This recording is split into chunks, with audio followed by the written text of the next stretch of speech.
Salutacions, benvinguts a una nova edició de Tipus d'interès.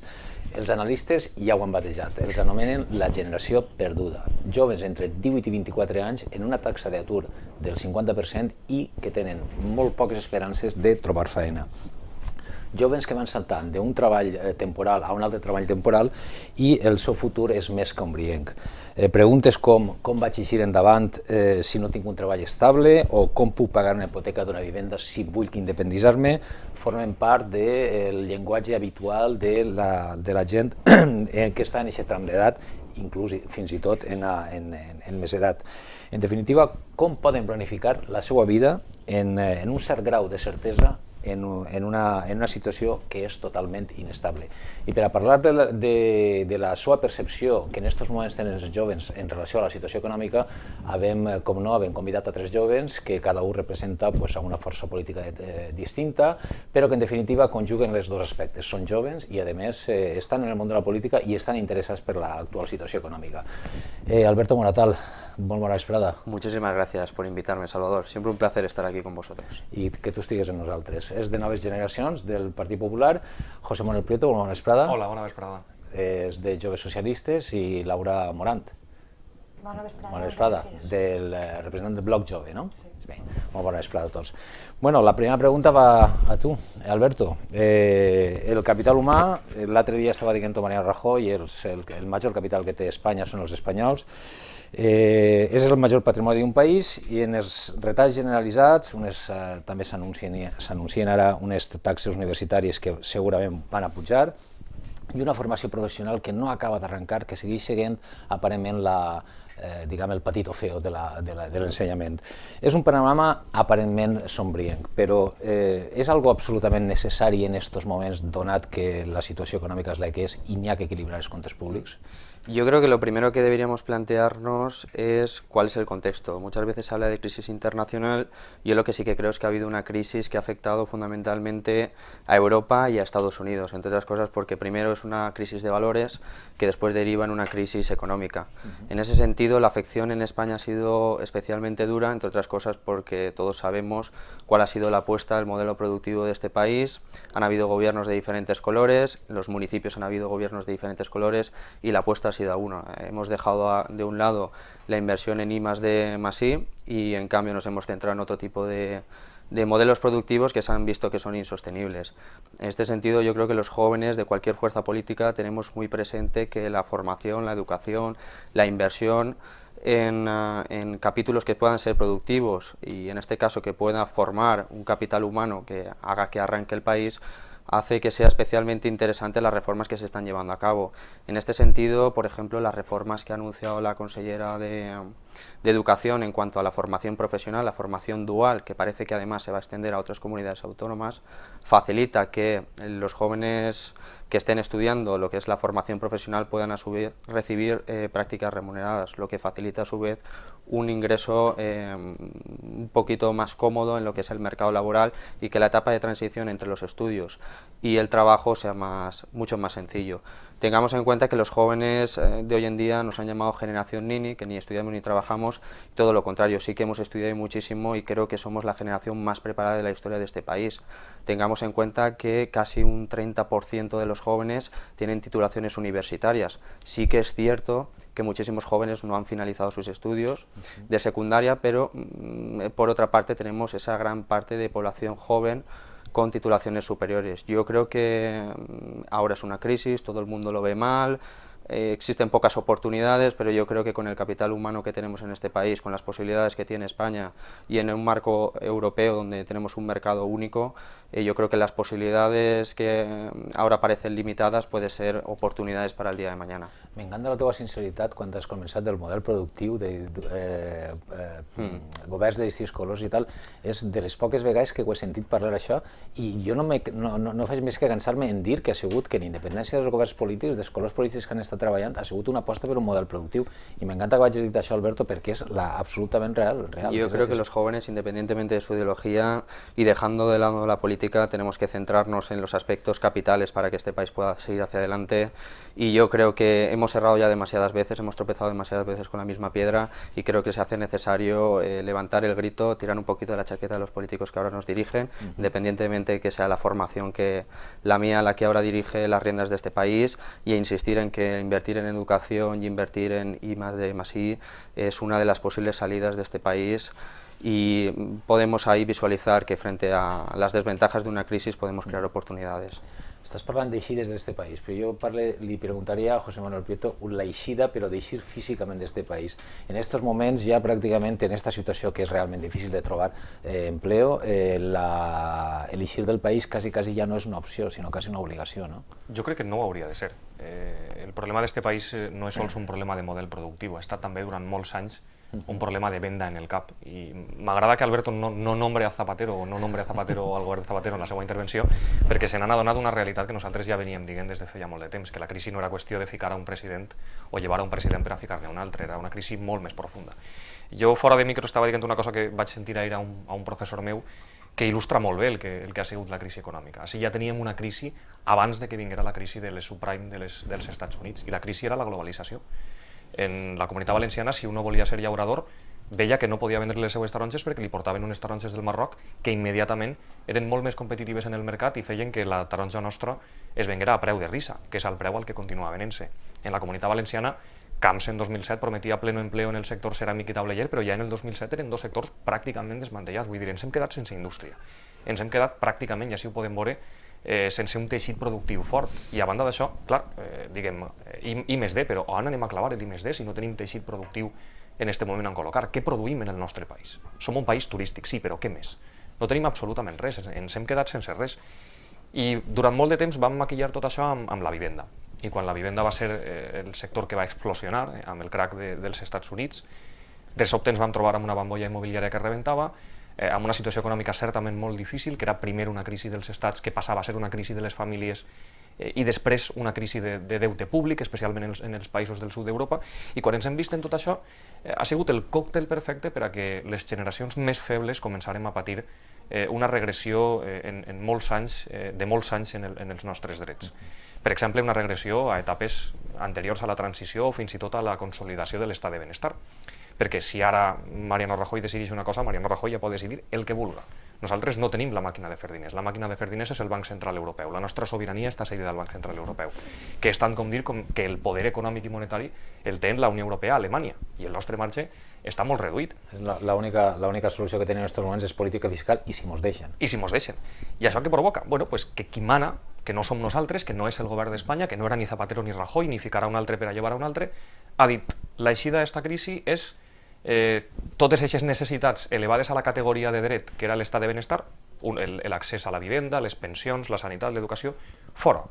Perquè aquests pilars del gasto ja no es poden suportar. L'únic pilar de gasto que podem mantenir és seguir pagant els interessos del deute que cada dia es fan més grans i cada dia alguns es forren més les butxaques amb 1,2 que puja la prima de risc. Aleshores ja no tenim aquests drets assistencials. Ningú ens diu que les pensions o la sanitat o l'educació o la universitat, que abans era un dret que no es discutia, ningú ens diu que demà vagin a ser drets a l'accés a l'abast de tot el món.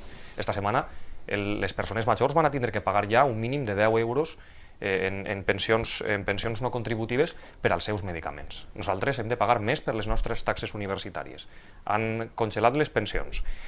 La sanitat ja no va ser un dret universal perquè ja alguns han dit que s'acabó la campanya electoral i ja és hora de plantejar un model. Però, José Manuel, que tot això que és cert, que dius que està ocorrent i tal, n'hi ha alguna altra solució? L'altra solució és pitjor. Llevem el govern per a que vinguin els mercats a dir-nos què és el que hem de fer. Que mos intervenís. Que mos intervenís. Entonces ja mos deixen diners a baix preu, però fareu el que diguem nosaltres que feu. O sigui, ja ni política fiscal tindríem. I, en definitiva, això què provoca? Tot això que és macroeconomia, o com vulguem dir-li, que jo no soc entès en la matèria, però és una realitat que hem d'estudiar perquè hem de saber què passa quan algú diu la prima de risc, que al final ens acaba afectant a la nostra butxaca, ha fet que nosaltres siguem la generació més afectada. Nosaltres, la gent major, les generacions més febles, les que més pateixen quan ve una època de dificultats, ara que ens comencen a retallar, som la generació que més ens estem veient afectats.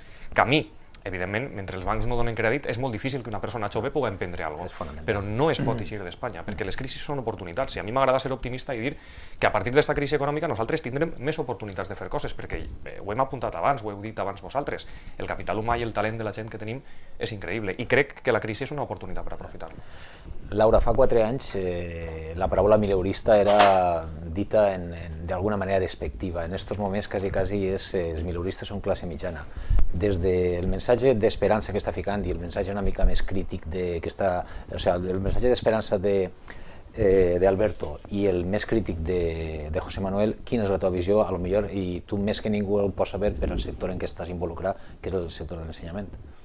La veritat que jo com a mestra estic patint aquestes retallades degudes a la crisi actual, més que jo els meus alumnes i els futurs estudiants, perquè contínuament s'està llevant una partida pressupostària important per a que el dia de demà puguen formar-se, i és veritat que diuen que la formació i els estudis, l'estudiat pot fer almenys que aquest quasi 51% d'aturats que hi ha joves puguen almenys trobar feina i treballar d'alguna manera abans d'anar-se'n a Europa. Has dit que abans ser mileurista era despectiu. Era despectiu, ara és que guanyar-se en euros és complicat. Ara el despectiu és ni mileurista. Sí, és un problema. La meva postura és un poc crítica, però jo tinc esperança perquè pense que tota crisi és cíclica, és a dir, pot passar més o menys de pressa, depèn també de les prioritats dels governs, perquè és veritat que la crisi no és només una crisi per culpa dels polítics, però els polítics en aquest moment tenen en les seues mans poder alleugerir aquesta crisi. Pense que s'estan enganyant en certes actuacions que s'estan fent. Actualment, totes aquelles mesures polítiques, econòmiques, financeres que es prenen, s'estan prenent baix els dictàmens d'un mercat que aquest mercat no té nom i que damunt nosaltres no hem votat, no hem decidit. Tot això fa que el Banc Central Europeu i el Fons Internacional Monetari estiguen decidint per tots nosaltres. Un 1% de la població del món està decidint el 99% de la resta de la població. Totes aquelles mesures que se suposa que ens van a garantir eixir d'aquesta crisi. Mesures que actualment, segons el meu punt de vista, l'única cosa que fan és fer més gran la diferència que separa rics de pobres. Però que això no se'ns oblida, poden decidir sobre nosaltres perquè nosaltres necessitem del seu finançament. Per tant, l'austeritat d'alguna manera és necessària.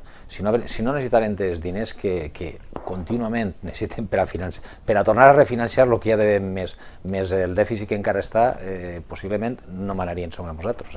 Però possiblement també ens acatem aquestes decisions perquè els retalls no s'estan fent on toca.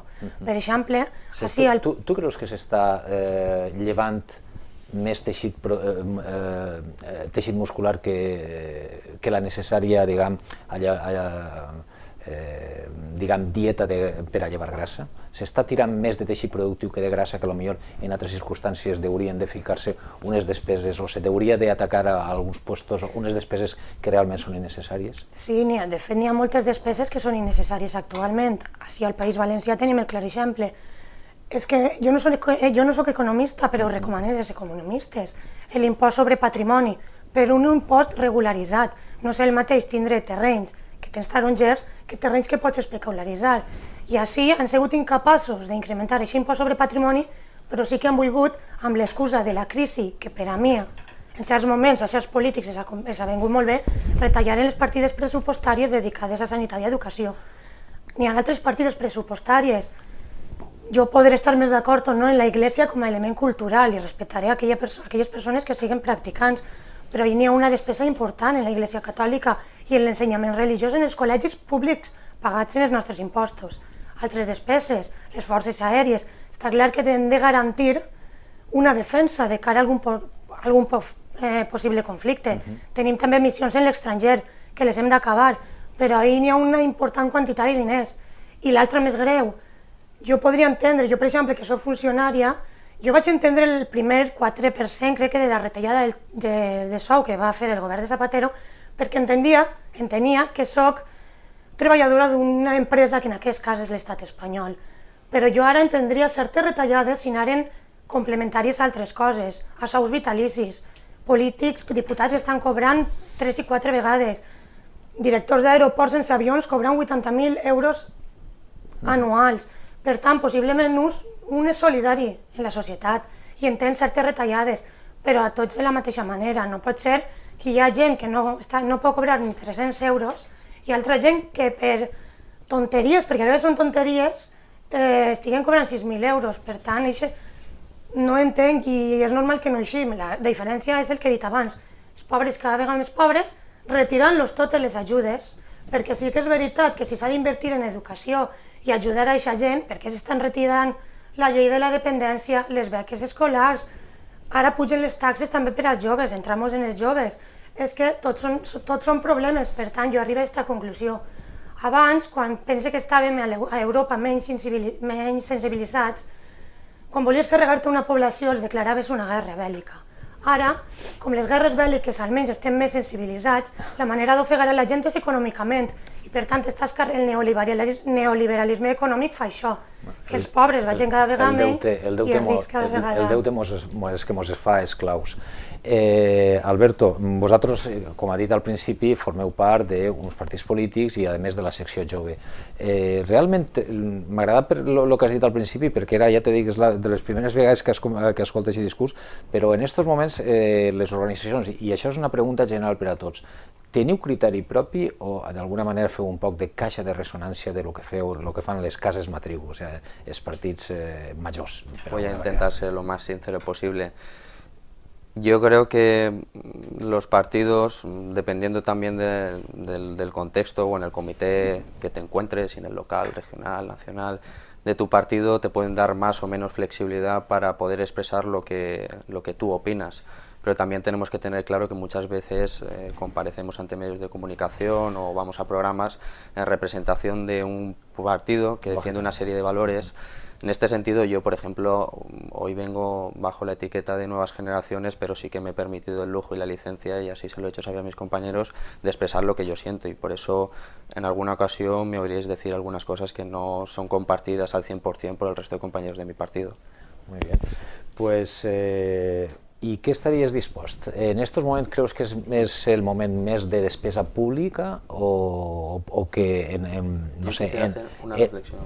Pues ara te la deixo fer en seguida i així també li passe la pregunta, les dues preguntes, la de la caixa de ressonància i les opcions que poden haver. Més despesa pública en polítiques actives d'empleo o, diguem, deixar al sector privat de tal manera que el sector, deixar al sector privat que actue i que el sector públic no servisca de drenatge de financiació per a aquestes polítiques actives. Lo que hay que evitar, y eso creo que es un principio que todos ya tenemos claro y espero que ningún gobierno vuelva a caer en ese error, es que las políticas pasivas lo que hacen es agrandar el agujero, es pan para hoy pero hambre para mañana.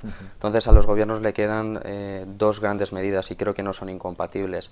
La apuesta por políticas activas de empleo y por otro lado incentivar con beneficios fiscales al sector privado para que puedan generar por sí solos empleo. Compaginar esos dos sistemas puede que sea la solución a esta crisis. ¿Cuál es el problema? Que cuando llegamos y vemos algunas administraciones, gobiernos, estados que tienen una desmesura en cuanto al déficit, a veces tienen que optar por un camino o por otro. A lo mejor en este caso el gobierno de Madrid lo que ha optado es por atajar el déficit público, intentar cumplir los compromisos, porque considera que si ataja cuanto antes los compromisos en cuanto al déficit público con la Unión Europea, conseguirá una mayor financiación a menos coste. Si consigue eso, la pronta recuperación será notable, entre otras cosas, porque las administraciones públicas podrán financiarse, acabarán de drenar ese déficit público que tenían y por lo tanto podrán garantizar los servicios públicos. En este caso yo creo que han primado unas medidas que, aunque a priori parecen en principio antisociales, lo que pretenden es mantener el sistema del estado de bienestar a largo plazo. Pero sí que me gustaría... Ficar ordre, com va dir en un programa anterior sí Lola Moncho, que va ser una antiga regidora del Partit Popular, ficar ordre en la casa. Sí, yo creo que sí. Yo creo que las medidas de austeridad, todo y que son duras, van en ese sentido. pero quisiera hacer una reflexión para que los ciudadanos también entiendan, sobre todo a colación de lo que estaban diciendo mis compañeros. Los mercados son fuertes porque los hemos hecho fuertes los gobiernos y los políticos, y creo que tenemos que asumir los políticos gran parte de la responsabilidad de esta situación. Y en este sentido quiero transmitir a los ciudadanos que se puedan sentir decepcionados con el Partido Popular, y espero que mis compañeros así también lo hagan, disculpas a todos aquellos que ahora están padeciendo los gravámenes de la crisis, entre otras cosas porque los mercados se han hecho fuertes, porque hemos acudido a ellos para financiar unos estados que a día de hoy no podían. Efectivamente, hemos creado una sobredimensión del estado de bienestar que era muy pragmático, era muy bonito explicarlo a los ciudadanos porque todo eran derechos y nada eran obligaciones, pero eso ha conllevado una asfixia económica al Estado que ahora estamos pagando todos los ciudadanos. Quizás si los políticos fuéramos más sinceros y no prometiéramos todo y solo lleváramos adelante aquello que la sociedad puede permitirse, no hubiéramos llegado a este extremo. De manera molt breu, que esteu allargant-se molt les intervencions. Caixa de ressonància o del partit matriu, del partit dels majors, per dir-ho d'alguna manera? No, en absolut, criteri propi. Nosaltres, sempre que internament hem de discutir alguna cosa, nosaltres hem tingut discussions molt profundes respecte a moltes de les polítiques que feia el Partit Socialista tant a Gandia com a Madrid, no perquè no estiguem d'acord, sinó perquè tal volta tenim alguna altra manera de plantejar-la o un criteri propi, però sí que és cert que jo no puc amagar que sóc del Partit Socialista, jo sóc un socialdemòcrata més que convençut i evidentment jo me dec a les polítiques del meu partit, però representa a gent jove que té un criteri, si se vol, més rebel que el partit. I la segona qüestió, polítiques actives d'empleo o que el sector privat puga tindre aquesta financiació que en aquest moment s'està en del sector públic o, com apuntava Alberto, un mix de les dues coses? Sense dubte estímul públic, sense dubte. Únicament estímul públic? Únicament estímul públic. Per què? Primer, perquè crec que la millor regulació és la que fan els estats, i segon, perquè crec que hem caigut en una sèrie de fal·làcies que ens han imposat que són una mentira absoluta. Jo quan sent algun polític dir és que l'Estat és com una família, això és una verdadera fal·làcia. Un estat no és una família, un estat és un conjunt de moltes famílies que ha d'assegurar uns certs drets, unes necessitats que, com he dit abans, hem elevat a la categoria de dret. I jo crec que sols amb ajustos no creixem, ho hem fiat tot al dèficit, i sols l'objectiu és el de dèficit. Però en Estats Units no ho han fiat sols al dèficit, han fet una injecció fortíssima, no sols en banca pública, sinó en inversions públiques des del govern, en inversions en drets de les famílies, en que les famílies estiguen ben assistides, en que no hi hagi una reforma laboral que siga injusta, en que la sanitat siga un dret, en que l'educació siga un dret i no un privilegi. Però no sols això. Quan al final fas aquest tipus de coses, depens de les prioritats. I què vol dir dependre d'una prioritat? Per exemple, sols amb els 7.000 milions d'euros que es recaptaria amb l'amnistia fiscal, amb els diners que es perdona a tantíssima gent des del govern d'Espanya, es recaptarien els 7.000 milions d'euros que anem a retallar a partir d'esta setmana en la sanitat pública. 7.000 milions d'euros que podríem recaptar amb els diners que estem perdonant a tantíssima gent. I hem preferit perdonar-los els diners i no injectar-los directament en la sanitat pública sense haver de retallar. No és la primera vegada que se fa, No és la primera volta, però hauria de ser... Ni per un govern del que està en aquests moments. Sí, però és que anem al principi, hem perdut la sobirania com a país i hem perdut també el nord de moltes coses. Per exemple, l'Església Catòlica. Jo sóc d'un partit d'esquerres, respecte molt el paper de l'Església Catòlica, però com tots, l'Església hauria de pagar l'impost de béns immobles, que és l'impost que tu pagues per tindre una casa. Sols amb que l'Església pagara l'impost de béns immobles, 3.000 milions d'euros a l'any, no retallaríem en educació. I al final són prioritats, i nosaltres hem prioritzat el dèficit per damunt dels drets de les persones. I qui està patint? Estan patint les persones mentre altres guanyen moltíssims milions d'euros, i això no es pot consentir. Laura, caixa de ressonància i quin tipus de polítiques? Polítiques actives de despesa pública, polítiques actives d'empleo o deixar al sector privat que, diguem, puga agarrar aquesta quantitat de financiació per a que, diguem, siga el motor de l'economia? Les dues qüestions. Jo des del meu partit en bloc, un compromís, com individualment el meu criteri, jo puc tindre un criteri, els meus companys, encara que intentem des del nostre partit progressista pensar més o menys igual, gestió pública, per suposat. Una gestió pública vol dir que tots tenim els mateixos drets, les mateixes obligacions, les mateixes oportunitats.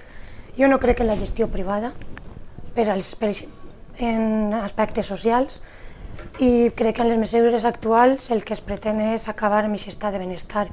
Estava sentint Alberto que es vol equilibrar, aconseguir un millor estat de benestar. És que ja arriba un moment que és indignant, no? Com vols aconseguir un estat de benestar si a dia d'avui a mi em passa alguna cosa estant en ma casa i me'n vaig a urgències i no em poden atendre perquè no n'hi ha metges? I qui té diners, qui en té, i és lícit que en tinga, pot anar a un hospital privat i li poden salvar la vida. En educació estem veient el mateix. Per tant, jo, gestió pública, si tu tens diners, vols anar a altres llocs, bé, però a l'educació passa igual. Estan dient els analistes que has de formar les futures generacions per eixir d'aquesta crisi. I l'única cosa que es fa és empitjorar la qualitat educativa de les persones que van a col·legis públics, diguent-los, no, aneu als col·legis privats, gestió privada. És que crec que ha sigut per al govern del PP i en certes mesures a última hora en el govern del PSOE l'excusa perfecta per anar privatitzant serveis públics. No comulguen aquesta política. Jo també penso com Prieto que és una qüestió de prioritats. Jo penso que s'ha d'invertir en polítiques públiques actives de treball i la iniciativa privada deixar-la per altres assumptes. I per últim una cosa per als tres, perquè estem molt prop ja de finalització, la situació actual de Gandia. En aquests moments, evidentment, ni tenia la culpa José Manuel Orengo de l'atur que hi havia antes, ni el que s'està produint en aquests moments des que ha arribat el Partit Popular al govern de la ciutat, la culpa és d'Arturo Torrón, ni en un cas ni en l'altre. Però què se podríeu fer? O sigui, què és el que se proposaríeu per a Gandia? S'ha parlat sempre del comerç, del turisme, etc., però és suficient? N'hi ha una reindustrialització que s'ha oblidat?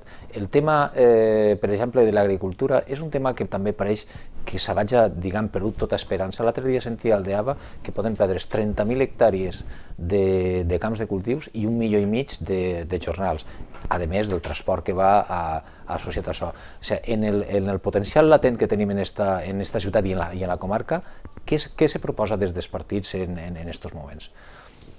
En este sentido, yo creo que el gobierno de la ciudad está priorizando en aquello que hoy por hoy puede ser rentable a corto plazo, entre otras cosas porque las necesidades urgentes de las familias hacen tan necesario que los gobiernos tomen medidas activas para solucionar el problema que tienen muchísimas familias, que es el desempleo, que lo que se está haciendo desde el gobierno de la ciudad es priorizar aquellos sectores que son productivos a día de hoy. O sea, una especie de tratamiento de shock en estos momentos para que, de alguna manera, isca d'ahí algún fluid determinat? La inversión que mejor puede venir en la ciudad de Gandía es apostar hoy por hoy y a corto plazo por el turismo y por el comercio de la ciudad.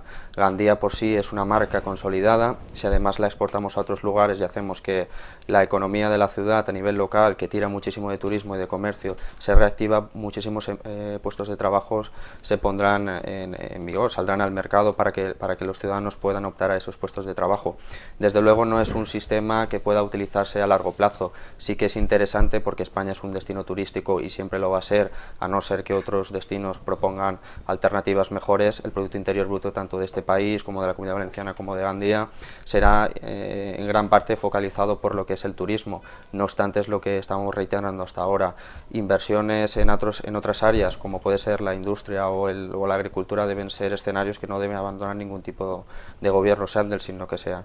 En este sentido yo creo que... Pero los fruits son a mig termini y a sí, entre otras cosas incluso creo que la agricultura, siendo un poquito pesimistas en ese área, tendría muchísimas más dificultades, entre otras cosas porque mercados como el marroquí, por ejemplo, que compiten directamente con la naranja de aquí de la comarca, hacen prácticamente inviable que la naranja a día de hoy como producto pueda ser exportado. Ahora sí que hay productos alternativos para el campo, como puede ser los biodiesels que se están produciendo a base de productos desechos del campo, los cuales pueden ser ventajosos para el mercado europeo. En este sentido yo creo que la Comunidad Valenciana podría empezar a reconvertir todo, por ejemplo en este caso los cítricos, no destinarlos a lo que son venta de consumo porque ya ese mercado está saturado por mercados emergentes como el marroquí, y en cambio podría destinar todos esos cítricos pues a biocombustibles y a plantas de energías renovables, que en este sentido lo que hacen es reutilizar todo lo que es, pues en este caso la piel del cítrico, para conseguir energías que en este caso son biodegradables. És una alternativa. José Manuel. Bueno, jo, si abans hem dit que el millor que tenia Espanya era el seu capital humà, jo no conec gent més emprenedora i amb més talent que els gandians, la gent de Gandia. I en aquest sentit, el model del meu partit... I per extensió, tot l'empresariat valencià és digne d'admirar per lo que s'obri al món. Sí, però és que a més el talent de la gent de Gandia, jo crec que estem fets d'una altra pasta, i a més els de Gandia som molt pixavins, però jo crec que el nostre talent i la nostra capacitat van molt més enllà d'altres ciutats del nostre tamany, i per això som en els nostres habitants una ciutat de referència en detriment d'altres que tenen els mateixos habitants que nosaltres, però no tenen tanta qualitat com nosaltres. I per això el meu partit sempre ha tingut un posicionament molt clar. Nosaltres hem de ser una ciutat del talent i una ciutat del coneixement. I per això a mi m'entristeix quan l'alcalde de Gandia fa passos enrere. No farà l'edifici Innova, que pot parèixer un edifici allí de 4 ferros en el grau de Gandia, i era molt més que això, era la sinergia entre la universitat i l'empresa, que és fonamental per eixir de la crisi econòmica, però sobretot per a garantir que en el futur no hi haurà crisis com esta, no sols crisis econòmiques, sinó crisis de valors. I m'entristeix quan donem també passes enrere en el que jo crec que té que ser la ciutat, que és una ciutat de turisme de qualitat. L'altre dia sentíem una comparació de l'alcalde en Miami. No hem de ser Miami, hem de distingir-nos per ser diferents de la resta, i per això tenim un capital mediambiental increïble, un capital cultural que pot convertir-se en turisme cultural també envejable. I totes aquestes coses les estem deixant perdre per un turisme certament d'espectacle i un poc bananero, si sentim les paraules de l'alcalde. Jo crec que hem d'anar a la potenciació del teixit econòmic, però sobretot del que ens diferencia de la resta, perquè Miami n'hi ha 50, Benidorm n'hi ha 50, ciutats que competeixen per tindre un turisme cultural n'hi ha 50, però no totes les ciutats tenen ni el nostre empresariat, ni el nostre legat cultural, ni el nostre terreny ambiental, ni la nostra natura, com per a poder-les aprofitar. Podem tindre un poc de tot, no? Podem tindre de tot, sí. Laura, molt breu, que estem pràcticament fora de temps ja. Pues jo penso... Per Gandia. Per Gandia. I la Safor, per extensió. Penso que a Gandia la gent és molt emprenedora, s'ha d'invertir en turisme, sí, però un turisme de qualitat, no?